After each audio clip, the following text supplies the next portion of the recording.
ଜୟ ଜଗନ୍ନାଥ। ମୁଁ ଜ୍ୟୋତିର୍ବିଦ ଶ୍ରୀ ନରେନ୍ଦ୍ର ଭୋଳ। ଆମର ଏହି ରାଶି ନକ୍ଷତ୍ର କାର୍ଯ୍ୟକ୍ରମର ସମସ୍ତ ଦର୍ଶକମାନଙ୍କୁ ଶୁଭେଚ୍ଛା ଶୁଭକାମନା।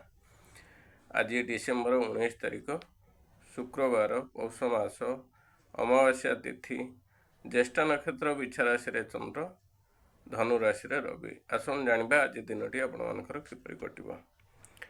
ମେଷ ରାଶି, କର୍କଟ ରାଶି, ସିଂହ ରାଶି, ଏହି ରାଶିମାନଙ୍କ ପାଇଁ ଆଜି ଦିନଟି ମଙ୍ଗଳମୟ ହେବ। କାର୍ଯ୍ୟ ସିଦ୍ଧି ହେବ, ଯାତ୍ରାରେ ସଫଳ ହେବେ, ପରିବାରରେ ସୁଖ ଶାନ୍ତି ବଜାୟ ରହିବ, ଶତ୍ରୁ ଆଜି ପରାସ୍ତ ହେବେ, ବାଣିଜ୍ୟରେ ବୃଦ୍ଧି, ଧନ ଲାଭ, ବନ୍ଧୁ ମିଳନ, କାର୍ଯ୍ୟକ୍ଷେତ୍ରରେ ପ୍ରଶଂସିତ ହେବେ। ଆଜି ଆପଣ 100% ପରିଶ୍ରମ କରୁଛନ୍ତି, 70% ଫଳ ପାଇବେ।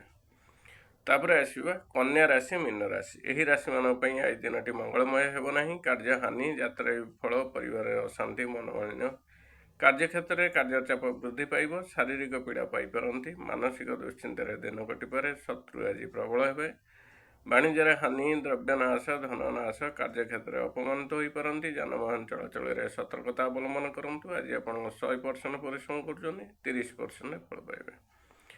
ତାପରେ ଆସିବା ବୃଷ ରାଶି, ମିଥୁନ ରାଶି, ତୁଳା ରାଶି, ବିଛା ରାଶି, ଧନୁ ରାଶି, ମକର ରାଶି, କୁମ୍ଭ ରାଶି, ଏହି ରାଶିମାନଙ୍କ ପାଇଁ ଆଜି ଦିନଟି ଶୁଭ ଅଶୁଭ ଉଭୟ ମିଶ୍ରିତ ଫଳ ଲାଭ ହେବ। କାର୍ଯ୍ୟ ସିଦ୍ଧି ହେବ, ଯାତ୍ରାରେ ସଫଳ ହେବେ, ପରିବାରରେ ସୁଖ ଶାନ୍ତି ବଜାୟ ରହିବ, କାର୍ଯ୍ୟକ୍ଷେତ୍ରରେ କାର୍ଯ୍ୟଚାପ ବୃଦ୍ଧି ପାଇବ, ଶାରୀରିକ ପୀଡ଼ା ପାଇପାରନ୍ତି, ମାନସିକ ଦୁଶ୍ଚିନ୍ତାରେ ଦିନ କଟିପାରେ। ଆଜି ଆପଣ 100% ପରିଶ୍ରମ କରୁଛନ୍ତି, 50% ଫଳ ପାଇବେ। ଆମର ରାଶି ନକ୍ଷତ୍ର କାର୍ଯ୍ୟକ୍ରମଟି ଏଇଠି ଶେଷ ହେଲା। ଶେଷରେ କହି ରଖୁଛି, ଆଜି ଆମିଷ ଦ୍ରବ୍ୟ ଭୋଜନ କରନ୍ତୁ ନାହିଁ। ଜୟ ଜଗନ୍ନାଥ।